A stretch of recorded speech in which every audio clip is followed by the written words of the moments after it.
ঠিক আছে তুমি কালকে যাবে। বলে কি বলবো? বলে তোমাকে যখন বলবে এসো পবন পুত্র এসো, বলবে এলাম অজানন্দন এলাম। গিয়েছে, তারপর দিন সকালবেলা সিংহাসনে দুর্যোধন বসে আছে, ভীম চলে যাচ্ছে।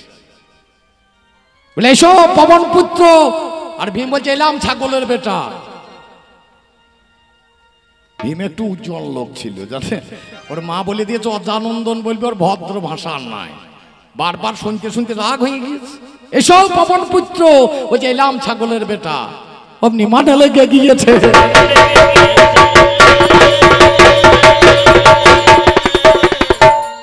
মাকে গিয়ে বলছে মা আমাকে ছাগলের বেটা বললে কেন? ওটা ছিল তোর দাদু ভাই, ওই সুবলের রাজা যিনি, ছাগলের সঙ্গে বাবা বিয়ে দিলেন তিনি। ছাগলটা সেইখানে অমনি মারা যায়। গান্ধারীর সঙ্গে বাবা বিয়ে তো হয় নাই, বিয়ে হয় নাই। আপনারা যারা বলেন বিয়ে হয়ে গেছে, কিন্তু গান্ধারীর সঙ্গে ছাগলের পাঁঠার বিবাহ হয় নাই, বিবাহের আগেই পাঁঠাটা মারা গেছে। সুবল রাজা চিন্তা করছে লগ্ন ভ্রষ্টা হবে। বাবা মেয়ে লোকে জনসঙ্গ করে আছে, সামনে বসে আছে ভীষ্ম দেখিবারে পাই। আমার ভীষ্মদেবের শুনিয়ে চলো কানে, তোমার হাতে মেয়ে দেবো জানাচ্ছি এখন। বলে ছি ছি ছি, এমন কথা বলছেন কেন? আপনি জানেন না আমার প্রতিজ্ঞা, আমি জীবনে বিবাহ করব না। সুবল রাজা করো জোরে কাছাতে দাঁড়ালো। ওগোই আমার পিতামহ কথা শুনিয়ে চলো, তোমার ঘরে ছেলেই আছে, অন্ধ ছেলে হয়। ধৃতরাষ্ট্র নাম যারে বলবো নাই অন্যায়, আমার মেয়ে তার হাতে যত্নে তুলে দেব, তারপরে এখান থেকে বাড়ি ফিরিয়ে যাব। আনন্দে ধৃতরাষ্ট্রে বিয়ে হয়ে যায়। অন্ধ ছেলের বিয়ে হলো জানেন মহাশয়। ও বাবার এই দিকেতে কি কর্ম হলো? ছাগলের কথা বাবা দুর্যোধনে বলল।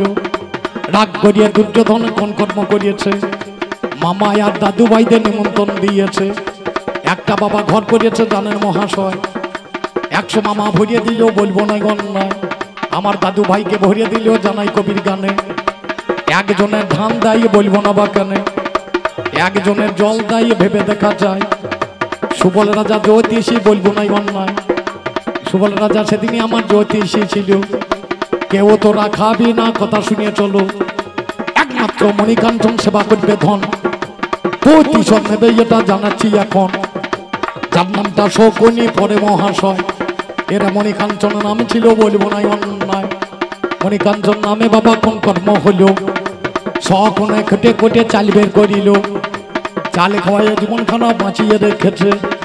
শকুনে চালখানা বের করিয়ে দিয়েছে, যার জন্য শকুনি নাম পেল ভাই। তোমার কাছে পাল্লাদারে সেটা গিয়ে যায়।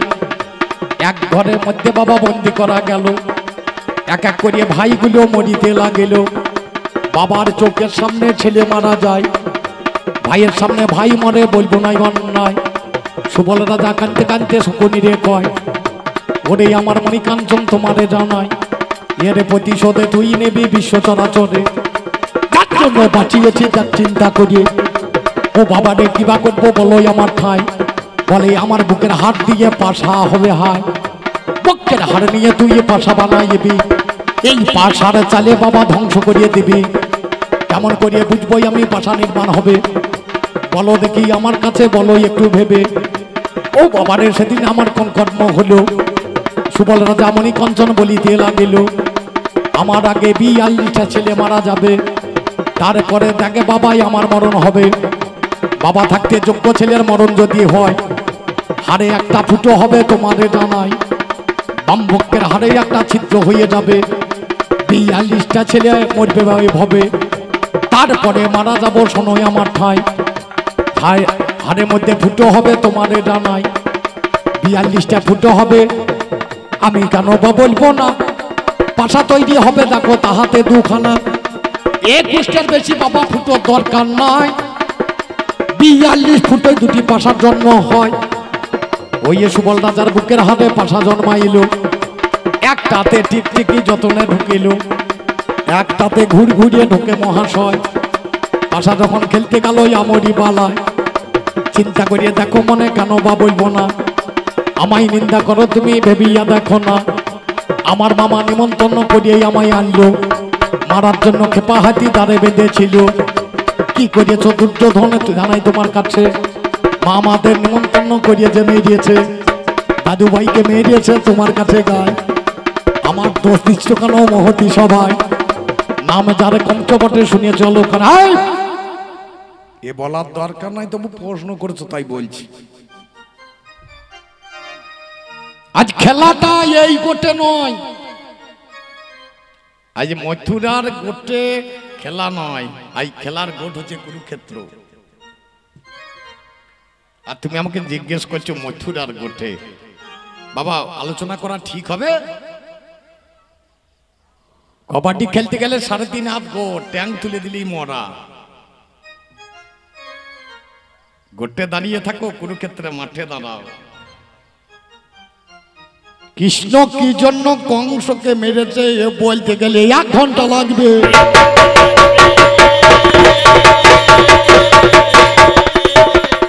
আমি যদি বলি কৃষ্ণের মামা কংস ছিল না,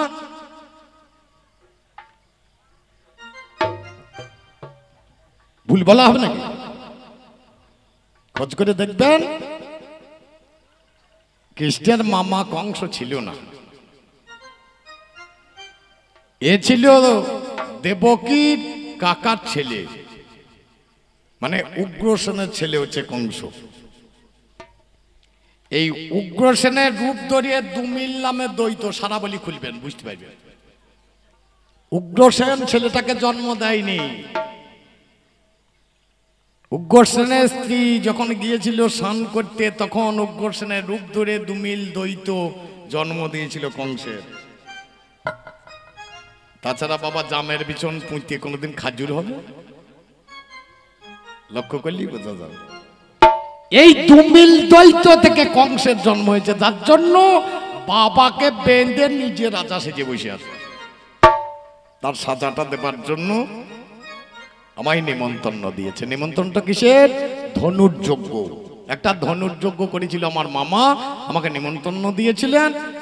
দ্বারে বড় বড় পালোয়ান রেখেছিলেন, খেপা হাতি রেখেছিলেন। আমি ঢুকতে গিয়েই প্রথমে হাতির দাঁতটা উপুড়িয়েছি, উবড়িয়ে বগলে ভরিয়েছি 2 ভাই। আমাকে বলছে ভাগ্নে তুমি কাজ তো ভালো করনি। বললাম কি বটে? বলে তোমাকে এখানে নিমন্ত্রণ করা হয়েছে, কোনো হাতি মারার জন্য ডাকা হয়েছে। মামা তুমি খেপা হাতি মারলে কেন? তখন আর বলে না, মাথাটা নামিয়ে দাঁড়িয়ে। যখনই ভিতরে ঢুকেছি সব মল্ল যোদ্ধারা আমাকে ধরতে এসেছে, আর এক একজনকে এক এক মুষ্টি ঘাতেই এবার কংসের টুটি পা দিয়ে দাঁড়িয়েছে। আমার বয়স ক বছর তখন জানেন? কৃষ্ণ ক বছর ছিল বৃন্দাবনে? 9 বছর। 9 বছর বৃন্দাবনে ছিলাম, তারপরে মথুরায় এসেছি আমি। আর আপনারা জানেন কৃষ্ণ প্রেম করে খেতারও করেছে। 9 বছর বয়সে একটা ছেলে প্রেম করে, কিসের প্রেম বুঝতে পারি না। মজার কথা বোঝা যাবে, ওটাকে বাদ দেন, ওইদিকে যাবার দরকার নাই। তাহলে মামা মারলাম কেন? তার গুণ ছিল তাই মেরেছি। পূর্বজন্মে ছিল কালনেমি, আমার কাছে চেয়েছিল আমি যেন নিজের ছেলেদেরকে কাজ দিয়ে মারতে পারি। এই কালনেমির ছিল 6টা ছেলে। এই কালনেমি ছিল প্রহ্লাদের বংশধর। তো যখন জেঠামশাইকে খুন করেছিল এই 6 ভাইয়ে, তখন ওর বাবা তপস্যা করে ভগবানের কাছে চেয়ে নিয়েছিল আমি যেন 6টা ছেলেকে মারতে পারি, আর ভগবান তুমি যেন আমাকে উদ্ধার করে নিয়ে যাও। সত্যযুগে এ ছিল মূঢ় দ্বৈত, ত্রেতা যুগে এ ছিল কালনেমি, তাপর যুগে এ হয়েছিল কংস, আর কলি যুগে এ হলো কাজী সাহেব। 4 যুগে 4টে। তাহলে এ জায়গায় আজ গানের আলোচনা নাই। এবার কুরুক্ষেত্রে মাঠে দেখলাম ওগো দুর্যোধন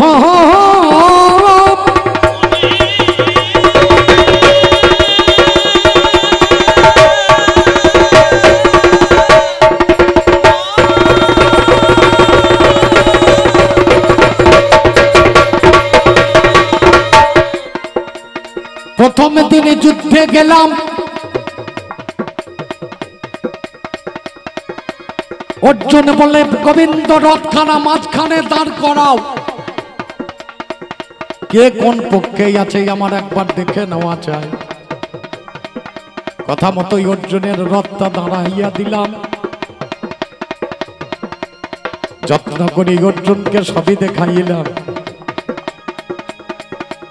গোবিন্দ আর আমি যুদ্ধ করিব না,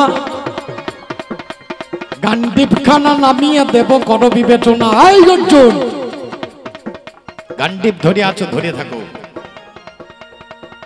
নামিয়ে দিলে গান্ডীব আর তুলতে পারবে না। নামানো খুব সোজা, তোলা অত সোজা নয়। যদি নামিয়ে দাও আর উঠবে না। কি বাবা, নামলে আর উঠবে? যদি নেমে যায় আর উঠবে? ভগবান বলো অর্জুন নামিও না, নামলে আর উঠবে না। পুনরায় গান্ডীব খানা, হ্যাঁ ভাই, পুনরায় গান্ডীব খানা হাতে ধরিয়ে নিল। কাকে মারবো গোবিন্দ তুমি আমায় বলো। সেদিন ওই কুরুক্ষেত্রের মাঠে একটা গ্রন্থ রচনা হয়, যার নামে গীতা বটে, জানেন মহাশয়। প্রথমেতে শ্লোক যেটা ধৃতরাষ্ট্রের ছিল, বিষাদ যোগ যার নাম জানেন সুধী দল। ধর্মক্ষেত্র কুরুক্ষেত্রে সমবেতা যুযুৎসব, মামকং পাণ্ডবৈশ্চৈব কিং কুর্বত্য সঞ্জয়। আরম্ভ হয়ে গেল। এরপরে জ্ঞান যোগ, এরপরে ভক্তি যোগ, এরপরে কর্মযোগ, এরপরে কর্ম সন্ন্যাস যোগ, এরপরে জ্ঞান বিজ্ঞান যোগ। এক এক করে যোগ আরম্ভ হয়। গুণোত্তয় যোগ এসে হাজির হয়ে যায়। এরপরে বিভূতি যোগ যখন চলে এলো, ওরেই আমার দুর্যোধনে তুমি শুনিয়ে চলো। এতে অর্জুনের জ্ঞান তো ফের না, বিশ্বরূপ দেখাই এলাম করুন বিবেচনা। কে আমি দেখো অর্জুন জানাই তোমার ঠাই, বিশ্বের রূপ ধারণ করিলাম তথায়। ও বাবার এই অর্জুন আমার কাঁপিতে লাগিল, ও গই আমার গোবিন্দ শ্যাম চিকন কালো। নম নম লক্ষ্মীকান্ত নম নারায়ণ, অগতির গতি তুমি মদন মোহন। বুঝতে পারি না প্রভু তুমি আমার কে, আজকে আমার সব কিছু মনে হয়েছে। যা বলবে তাই করিব বিশ্বের বাজারে, এখনই যুদ্ধ করবো শোনকর্ণ ভরে। আমি বলেছিলাম অর্জুন আমার কথা নাও, তুমি কারো মারতে নারো তোমার এটা নাও। তুমি কারো মারতে দেখো পারো না, সবই আমি করি দেখো উপলক্ষ মাত্র তুমি করো বিবেচনা। ওরে আমার অর্জুন আমার কোন কর্ম করলো, গান দেবে ধনুখানা হাতেতে ধরিল। ও বাবারে যুদ্ধ সেদিন আরম্ভ হয়েছে, তোমার কাছে পাল্লাদারে জানাই কথা মিছে। ও বাবারে তোমার জন্য যুদ্ধ লেগে যায়, বলছে বিনা যুদ্ধে সুচাগ্য মেদিনী দেব না। আমি বোধহয় পড়া ভুল করেছি, আমি তো বৃন্দাবনে গরু চড়িয়ে বেড়াতাম। কিছু মনে করবেন আমার কথায়। আমি বৃন্দাবনে গোটা জীবনটাই গরু চড়ালাম, লেখাপড়া শিখলাম কবে? দুর্যোধন আমাকে বলেছিল বিনা যুদ্ধে নাহি দেব সুচাগ্র মেদিনী। আমি বোধহয় বুঝতে ভুল করে ফেলছি। আমি তো রাখাল। আমার মাস্টারের নাম জানো? আমি যার কাছে পড়াশোনা করতাম সেই মাস্টারকে জানো? সন্দীপনী মুনি। যার তার কাছে আমি লেখাপড়া করিনি, আমার অত ভুল হবে না।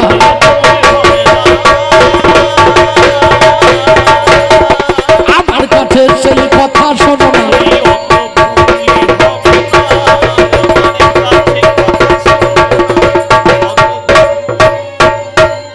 পাশা খেলায় হেরে গেল, পাশা খেলায় রপা হলো 12 বছর বনবাস, 1 বছর অজ্ঞাতবাস। আচ্ছা 12 বছর বনবাস আর 1 বছর অজ্ঞাতবাস খাটার পরে আবার রাজ্য ফিরে পাবে না পাবে না? আপনাদের বিচার কি হয়? পাবে। এরা যখন এসে চাইলো তখন দিল না কেন? আমি তোমাকে জিজ্ঞেস করছি। তাদের যখন জেল খাটা শেষ হয়ে গিয়েছে, তাহলে তাদের সম্পত্তি তারা ফিরিয়ে পেল না। যখন দিল না আমি এই যুদ্ধটাকে থামানোর জন্য গিয়ে একদিন ব্যয় মশাইয়ের কাছে দাঁড়ালাম। বলছে এই মেয়ে দেখতে খুব ভালোবাসে। আমি ঠিক বলেছি, যদি ভগবানকে জানবি নারিকেলে, ভগবানকে যদি চিনবি তাহলে নারিকেলে। প্রত্যেক মানুষের শরীরে 3.5 কোটি নারী আছে, তার মধ্যে যে যতটা সুন্দরী নিতে পেরেছিস নে। আর যদি পারি নারিকেলে, দেখবি বৈষ্ণবরা নারকেলে মালাই ছাড়া খাবে না। মাল আছে তো নারকেলেই আছে। কথাটা কত সুন্দর, নারিকেলে নারিকেলে। প্রশান্ত দা, আগে সাধন করো তুমি নারী, আগে সাধন করো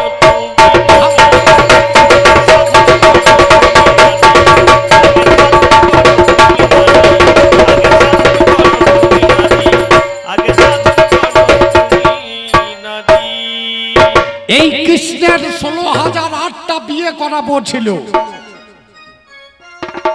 এই কৃষ্ণের বিয়ে করাবো ছিল 16,008টা। বিয়ে করলে হবে না, দুটো জোর থাকতে হবে। প্রথম চাই মনের জোর, আর 2 নম্বর চাই ধনের জোর। তাছাড়া বউ পুষতে পারবি নাকি? কি বাবা, এরা হেসে মরে গেল। আমি বললাম কি, এরা বুঝলে কি? মন চাই আর ধন চাই, তাছাড়া বউ থাকবে না। টাকা পয়সা যদি না থাকে হবে না। একদিন নারদ এসে আমাকে বলেছিল, কৃষ্ণ তোমার তো মেলা বউ, আমার বিয়ে করতে পারি না, একটা বউ দাও কেন? আমরা যে ঘরে আমি থাকবো না সেই ঘরে তুমি পাবে। যেখানে যাচ্ছে দেখছে কৃষ্ণ শুয়ে আছে, তাহলে আমি এক হতে বহু হতে পারি। তোমার জ্ঞান করা উচিত, তুমি কার সঙ্গে কথা বলছো। গেলাম যখন বললাম, ব্যয় মশাই ঝগড়াঝাটি করে লাভ নেই, ওরা 5 ভাই, তাহলে 5খানে গ্রাম দেন। সঙ্গে সঙ্গে দুর্যোধন চিৎকার করে ভাইদেরকে বলছো, রে দড়ি নিয়ে আয়, এই গলের বেটাকে বাঁধ। আমি একটু হাসলাম। একবার আমার মা আমাকে বাঁধতে গিয়েছিল বৃন্দাবনে। আমার বাবার 9 লক্ষ ধেনু ছিল। 9 লক্ষ ধেনুর যত রজ্জু সব আমার শরীরে জড়িয়েছিল, আমাকে বাঁধতে পারেনি। শেষকালে মা বলছে বাঁধা পড়বি না, তখন নিজের বসনটা খুলতে গিয়ে তার আমি বাঁধা পড়ে গিয়েছি। মা যখন বসন করলে আর আমি বাঁধা না পড়ে থাকতে পারি? আজকে দেখি ভাই মশাই একবার কি করে, যত জড়াই ওই 2 অঙ্গুলি ফাঁক মরে না। একটা দড়ি দিয়ে বাঁধছে 2 অঙ্গুলি ফাঁক, আবার একটা দড়ি জোগা দিচ্ছে, আবার বাঁধছে 2 অঙ্গুলি ফাঁক, ওই 2 অঙ্গুলি ফাঁকটা মরে না। দুর্যোধন কি জানো? একটা শ্রদ্ধা আর একটা ভক্তি, এই দুটো তোমার বংশের মাঝখানে ছিল না। এই 2 অঙ্গুলি ফাঁক তোমাদের মরেনি বলে ভগবানকে বাঁধতে পারোনি। আমাকে কেউ কোনোদিন জোর করিয়ে বাঁধতে পারে না। জোর করে আমি বাঁধা পড়ি, জোর করিয়ে নয়। আমাকে যদি কেউ বাঁধতে যায়, জোর করে যদি বাঁধে আমি বাঁধা পড়ি, কিন্তু জোর করিয়ে হবে না। আমি ভগবান, জোরে কথা বললে হবে না। আজকে আমার ভাব থাকবে, দাবি সাম্যলোক। আমাকে যতই লোকে নিন্দা করুক না কেন, আমার হাসি মুখটা বন্ধ হবে না। ওরে নাডি তত্ত্ব না জানে কেউ, তোমরা যেও না ভাই নাডির বাদ।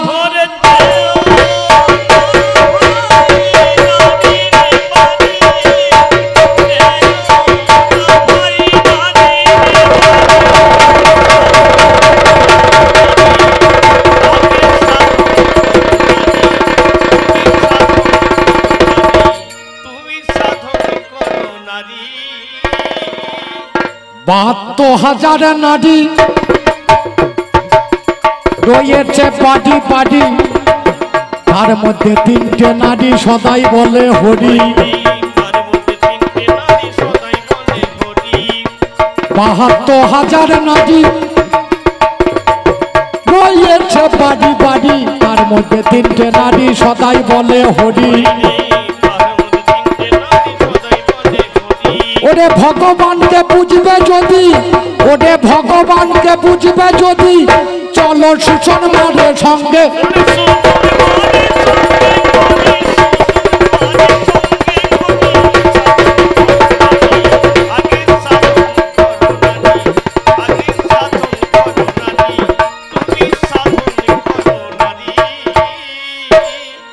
আমার ব্যয় মশাই নিজে বিয়ে করতে পারে না, পরের একটু মাল নিতে ভালোবাসে।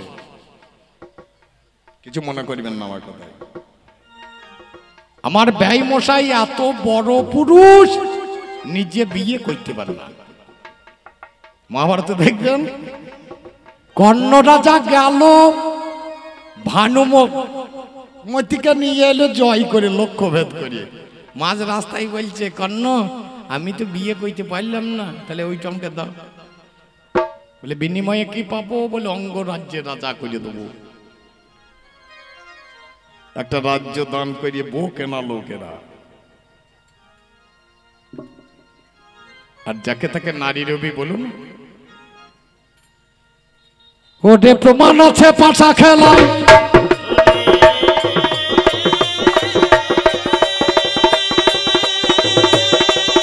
বেশ বেশ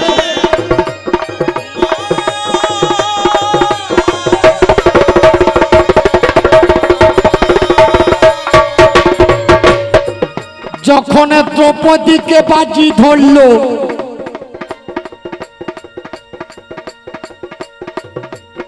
এই দুর্যোধনের সেদিনই বাবাই অগ্নি জয় লাভ করলো। দুঃশাসনকে বলে, ভাই আমার কথা নিবি, এক্ষণি দ্রৌপদীতে সভাস্থানে আনবি।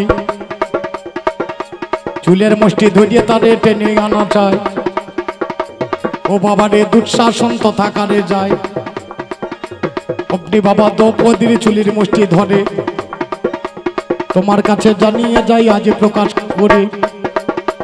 এনে বাবা সভাস্থলে কোন কর্ম হলো। দুর্যোধন প্রকাশ্যে বলিতে লাগিল, ওরে পিতামাতা পরম গুরু, আর গুরু বড় ভাই, বড় ভাইয়ের তুল্য গুরু জগতে আর নাই। সেই গুরু মাকে অপমান করো। বসন খুলে নাও। দ্রৌপদী পিতামহ ভীষ্মের কাছে গিয়ে দাঁড়িয়েছে। পিতামহ বিচার করুন।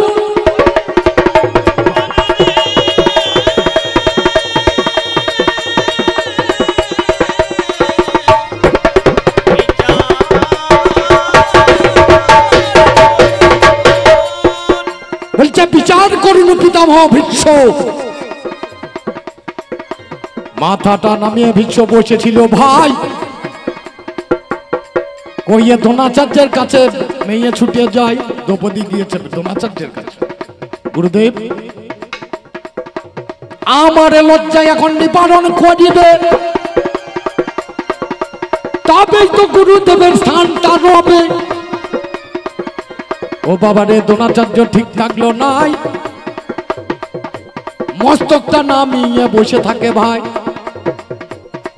এবার ধৃতরাষ্ট্রের কাছে গিয়ে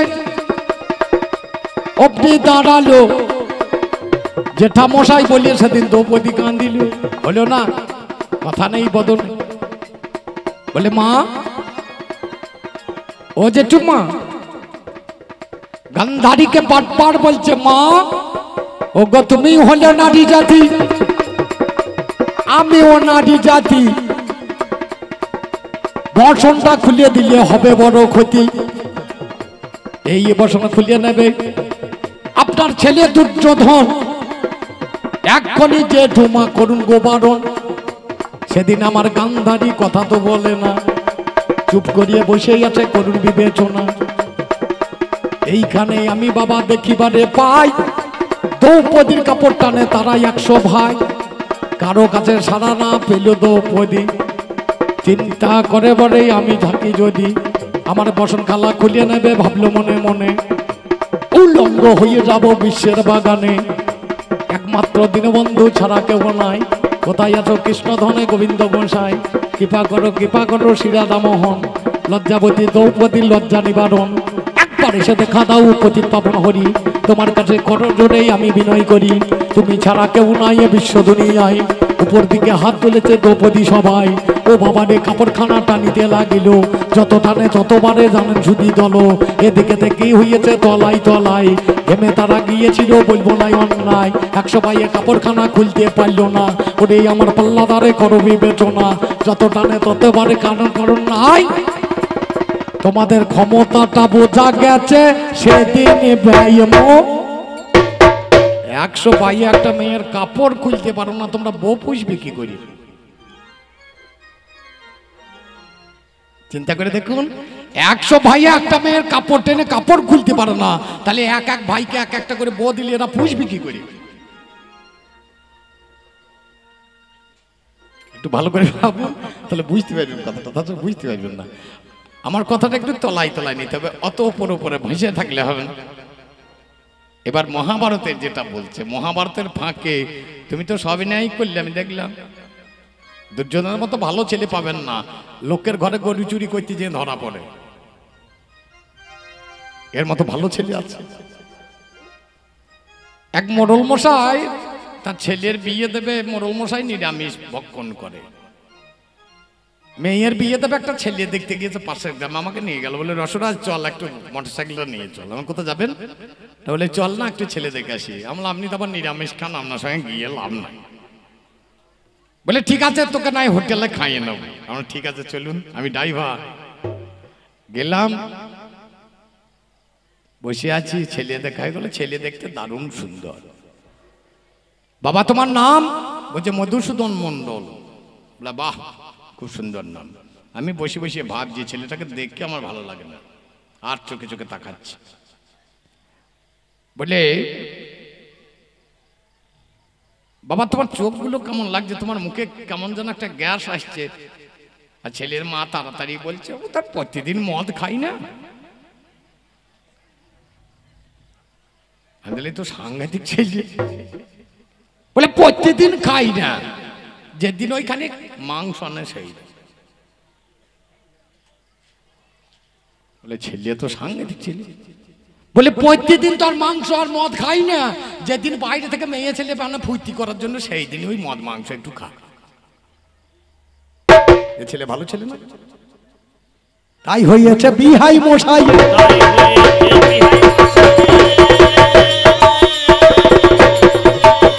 তোমার যদি এত শখ ছিল সতী নারীকে উলঙ্গ করে উরুস্থানে বসিয়ে পাকা করার, আমি তোমাকে জিজ্ঞেস করছি তোমার মা তো সতী ছিল, তাকে উলঙ্গ করে বসালে না কেন? আমি তোমাকে জিজ্ঞেস করছি। তুমি যখন এই কর্মটা করেছিলে তখন কথা হয়েছিল, তোমার মা বলেছিল কাঁচা জায়গা পাকা হবে যদি কোনো সতী নারীকে উলঙ্গ করে উডুস্থানে বসাতে পারি। তাই এ মেয়েকে খুলতে যাবার দরকার কে ছিল? তোমার মায়ের কাপড় খুলে তো বসালেই পারতে। এইখান আমার জানতে বাসনা, বলো দ্রৌপদীর কাপড় খুলে তোমার উড়ুতে বসাতে হবে কেন? কেন তোমার বউ ছিল না? তাকে বসালেই তো হইতো না, তোমার বউ সতী নয়? যদি বলো আমার বউ সতী তাহলে তাকে বসালে না কেন? আর যদি বলো না আমার বউ সতী নয়, প্রশ্নটা বাবা মুকুব করিলাম।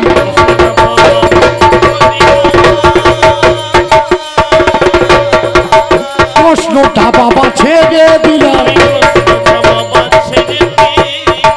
তোমার কাছে এখন ভাবে যাবো।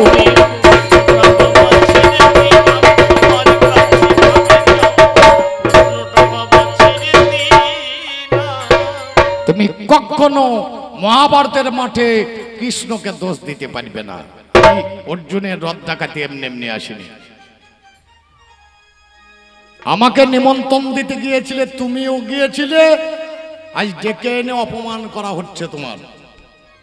আচ্ছা খুব ভালো করে বলুন, দুর্যোধন আর অর্জুন দুজনই আমাকে নিমন্ত্রণ পত্র দিতে যায় না? মহাভারত কি বলছে? দুর্যোধন বসেছিল মাথার উপরে আর অর্জুন বসেছিল পদতলে। আজকে তো আমি তোমাকে কথা দিতে পারি না, বহুদিন আগে আমি একটা যজ্ঞ করেছিলাম, সেই যজ্ঞে নিমন্ত্রণ পাঠিয়েছিলাম নারদ মুনিকে। নারদ মুনিকে পবন উড়িয়ে নিয়ে গিয়ে গোসিংহ দেশে ফেলে দেয়। এই দেখুন একটা কবি গানের পালা হয়, গোসিংহ দৈত্য আর অর্জুন। সেই গোসিংহ দৈত্যকে নিমন্ত্রণ দিয়ে এসেছিল, বলে আমার মদ আর মাংস চাই, কৃষ্ণকে দিতে হবে। বলে ঠিক আছে দেবে। নারদ দেখছে আমি পালাতে পারলে বাঁচি, নিমন্ত্রণ করে দিয়ে চলে এসছে। আমি যজ্ঞ আরম্ভ করেছি, এসেই গোসিংহ দৈত্য দাঁড়িয়ে বলছে আমার মদ আর মাংস দাও। বলে আপনি একটু বসুন, সব হবে। বলে না, ওসব শুনবো না, আমাকে আগে দাও। যখন বলেছি আর একটু বসুন, আর আমাকে আর বলরামকে ধরিয়ে যজ্ঞে ভরে দিয়েছিলেন ওই গোসিংহ দৈত্য। যখনই আমাদের ভরে দিয়েছে, আমাদের আর দেখতে পাই না। সত্যভামাকে রথের উপর তুলে ওই গোসিংহ দৈত্য যিনি, ও বাবার এই আকাশ পথে উড়ে চলেন তিনি। অর্জুনে ছিল নিচে দাঁড়াইয়ে শনিবারে পাই, ধনুখানা হাতে নিয়ে বান মেরিয়ে দেয়। দাঁড়াইয়ে গেল গোসিংহ দৈত্যের রথ, তাকে নামাইয়ে আনিল। অর্জুনের সঙ্গে মহাযুদ্ধ লেগে গেল। অর্জুনের সঙ্গে যুদ্ধ, পরাজিত হলো দৈত্য, তারে ধরিয়ে নিয়ে যায়। ও বাবারের যজ্ঞস্থলে যতনে পৌঁছায়, কোথায় আছে ভগবান, তো বের করিয়ে দেবে। ওটাই আমার দৈত্য বলে আমার কথা নেবে। কৃষ্ণ আর বলরামকে বের করিয়ে দিল, এদিকেতে মেয়েটাকে ফেরত বাবা নিল। সত্যভামাকে আমি নিয়ে গিয়ে ভগবান কৃষ্ণের হাতে তুলে দিলাম। বললে বিপদে যে রক্ষা করতে পারে জগতের বুকে, সেই হচ্ছে বন্ধু। তুমি আজ আমার বিপদে যেমন দাঁড়ালে, আমার যেমন উপকার করলে, আমিও তোমাকে আজই কথা দিচ্ছি তোমার একদিন উপকার করব।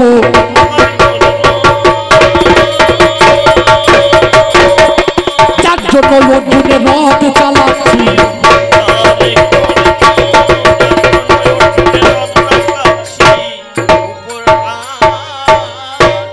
বলছে তুমি মথুরার রাজা, কথাটা ভুল। আমি মথুরাই থাকতে কোনোদিন কুরুক্ষেত্রের যুদ্ধ হয় নাই। আমি দ্বারকাতে আসার পরে কুরুক্ষেত্রের যুদ্ধ লেগেছে। এখন আমি কোথাকার রাজা? দ্বারকার রাজা। দ্বারকার বলছে তুমি যে চলে এলে, তোমার রাজ্য এখন কে সামলাবে? প্রশ্নটা করছে আমার। আচ্ছা এর জ্ঞান আছে? আমার বংশ কত বড়? আমার 56 কোটি যদু বংশ। এই কৃষ্ণের 16,008টা বউ আছে, প্রত্যেকটি বইয়ের 10টা করে বেটা আছে। আচ্ছা বলুন, সিংহাসনে বসার লোকের অভাব আছে? তুমি যদি বলতে, আমি মনে করুন আমি গান করতে এসেছি, এবার তুমি যদি আমাকে জিজ্ঞেস করে করো যে তুমি গান করতে চলে এসছো, তোমার বইয়ের কাছে কে শোবে? এর উত্তর কি হবে? আমার বইয়ের কাছে আমার বেটা শোবে? মাকে তো আর বলতে হবে নাকি? তাহলে তোমার যেমন প্রশ্ন আমার তেমন উত্তর। আমি এক হইতে বহু হইতে পারি,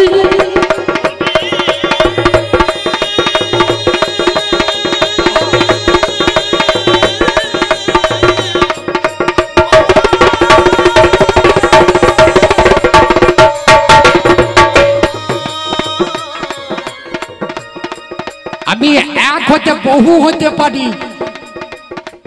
আমি কখনো বলির দুয়ারে থাকি, আপনারা জানেন মহাশয়। কখনো ভক্তের হৃদয়ে বাস করি, বলবো না অন্যায়। আপনারা হরিনাম করাচ্ছেন এই গ্রামে, ভগবানের যিনি আপনাদের আসরের মাঝে এসেছিলেন তিনি। আপনাদের পাশে গিয়ে দেখবেন 2-10টা গ্রাম পরে আরগোনা ছিল, হরি নামে জানাই প্রকাশ করিয়ে। আমি এসেছিলাম পরশুদিন আরগোন গান করতে, হতো হরিবাসর। তাহলে এখানে হরিবাসর হচ্ছে, আরগোনে হরিবাসর হচ্ছে, ভগবান তাহলে এখানে থাকলে ওখানে যেতে পাবে না নাকি?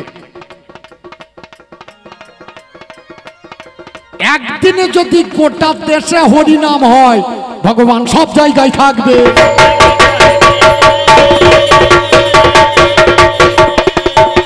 শুধু অর্জুনের রথ নয়, আমি প্রত্যেকটা মানুষের রথ চালাই। এই রথে থেকে আমি নেমে গেলে রথটা অচল। চিন্তা করে দেখেন, আমি রসরাজ গান করে বাড়ি যাব, যেতে যেতে মাঝ রাস্তায় অ্যাক্সিডেন্ট করে মরে গিয়েছি। আপনারা দেখতে গেলেন রসরাজের নাক, চোখ, মুখ, হাত, পা যেখানে যা সেখানে তাই আছে, আবার বলছে রসরাজ মরে গিয়েছে। তাহলে রসরাজে সব ঠিক আছে, আবার রসরাজ মূল্য কি করে? এ নিশ্চয়ই রসরাজ নয়, এর ভিতরে কোনো রসরাজ আছে। সে গেলে রসরাজের আর কোনো দাম নাই। দুর্যোধন চিন্তা করে দেখো, তোমার মতো ভালো ছেলে হয় না। আসলে বাবা একটা কথাই আছে জানেন, অদাতা বংশ দোষণ, কর্ম দোষণ দারিদ্রতা, পিতৃদোষণ মূর্খতা, মাতৃদোষণ চরিত্রহীনতা। কোন মানুষ দান করতে পারে না তার বংশের দোষ থাকলে। অদাতা বংশ দোষণ, কর্ম দোষণ দারিদ্রতা, কর্মের দোষ থাকলে সে মানুষ গরিব হয়ে যাবে। পিতৃদোষণ মূর্খতা, বাবার দোষ থাকলে ছেলে মূর্খ হবে। আর মাতৃদোষণ চরিত্রহীনতা, মায়ের যদি দোষ থাকে ছেলে চরিত্রহীন হবে, কিছু করার থাকবে না।